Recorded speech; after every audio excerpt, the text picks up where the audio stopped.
Every move I make is tracked and archived. I went to see Dan because my niece told me he was still getting into trouble.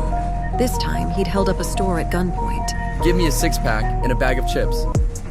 I mean, what a heist, right? I had told him before, if you're gonna steal, do it right.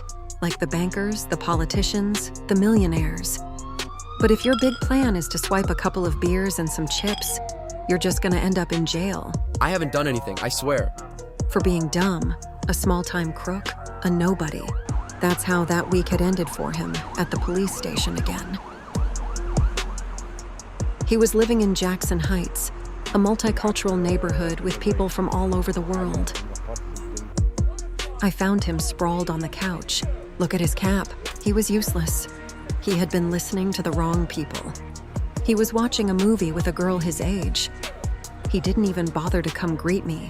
At least she got up and said hello. How are you doing, ma'am? Don't call me ma'am, please. Did I look that old? As you like, ma'am.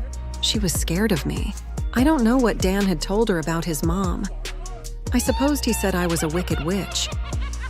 Meanwhile, he still wouldn't speak to me. He hadn't even looked at me. Won't you say hello to your mother? Why didn't you pick up the phone? I haven't heard from you in a month. I didn't know if you were dead. You know where I live. If you wanted to see me, you just had to come. What are you doing with your life? You're not studying, you're not working, and now you're holding up stores at gunpoint? Don't you think you're screwing up somewhere? Those immigrants come to our country to steal our jobs, Mom. Of course, those immigrants were in New York to empty his empty pockets.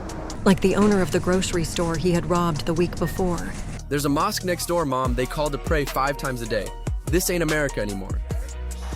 He really needed to start reading books, instead of listening to the usual bullshit. What do you care about immigrants? Start studying. Make a future for yourself and leave the damn immigrants alone. A kid who just smokes weed, drinks like a fish, doesn't study, doesn't work. How does he even have the nerve to judge anyone? I'm gonna be an influencer. And you call that a job? It's the way to become famous. That's why he wanted to be an influencer, of course, to become famous. Some people make a lot of money like that. From there, I'll make the leap to Hollywood. So you're gonna be an actor too? Yeah, that's the plan. He told me this whole story about his dream, Camera, action. being an actor in Hollywood, a dream that had only popped into his head less than a week ago. Well, Mon, you gotta go now. We are throwing a party. I think I'm in. I like the idea. No, Ma, no way. You'll ruin the vibe. Nobody brings their mom to a party. But I ignored him, just like he ignored me 99% of the time. The party started an hour later.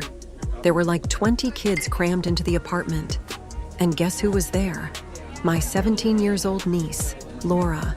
I found her sitting on the couch, making out with my son's new roommate. Oh, hey, Auntie Lola, what a surprise. I've only had like 2 beers, I swear. Don't tell my mom, please. She immediately passed out on the couch, totally wasted. And that's when I met Robert. So, you're Dan's mom. I was looking forward to meeting you. I'm not sure why, but I liked that guy from the get-go. You came to our little party. Respect. Grab a beer. I wanted to be the cool mom and joined in. In under an hour, I was completely drunk. The more I drank, the more I wanted to hook up with that hottie Robert. Let's head to a hotel. I'll leave first, and you do the same a little later. Good plan. See you downstairs in 15 minutes, Lola. Sounds perfect.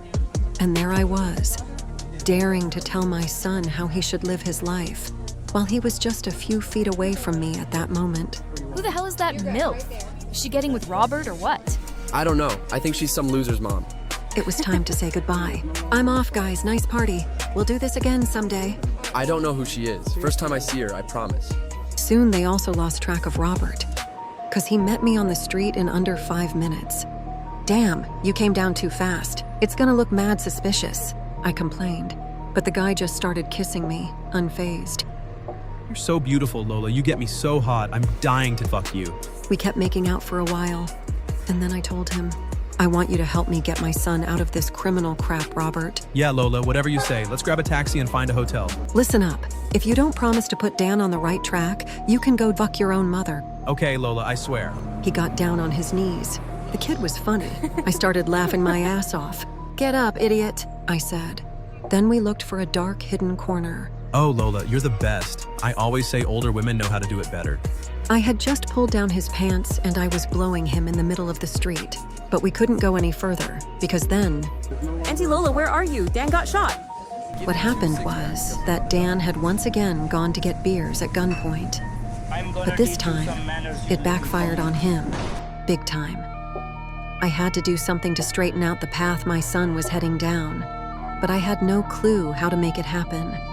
Don't miss the next episode, because Charlie is going to invite me for dinner at his place, and he has a little surprise waiting for me. Find my story also on Amazon.